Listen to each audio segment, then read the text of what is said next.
పోలవరం జిల్లా చింతూరు ఏజెన్సీలో గోదావరి వరద ఉధృతి పెరుగుతోంది. తెలంగాణ, ఒడిశా, ఛత్తీస్గఢ్ రాష్ట్రాల్లో కురుస్తున్న భారీ వర్షాలతో గోదావరి ఉపనదులైన శబరి, సీలేరు నదులు పరవళ్లు తొక్కుతున్నాయి.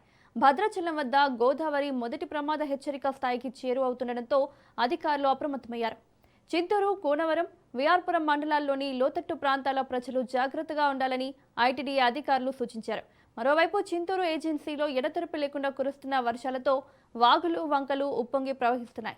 చింతూరు వద్ద శబరి నది జలకలను సంతరించుకోగా కోనవరం వద్ద శబరి, గోదావరి సంగమంలో వరద మట్టం క్రమంగా పెరుగుతోంది.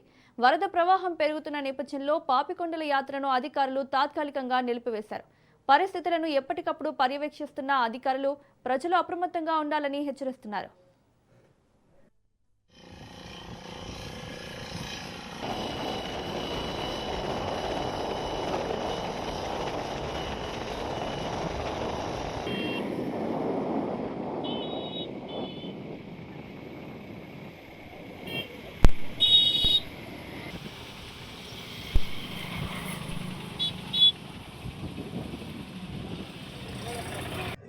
బెల్ల వ్యాపారం ఎలా చేశాను నేను ఎలా చేశాను బెల్ల వ్యాపారం రాజకీయాలు మేము ఎందుకుంటాం. మేము ఛాలెంజ్ చేసి ఎంపీటీసీని ఛాలెంజ్ చేశాను. నేను గెలుస్తాను చూసుకోండి పక్కా.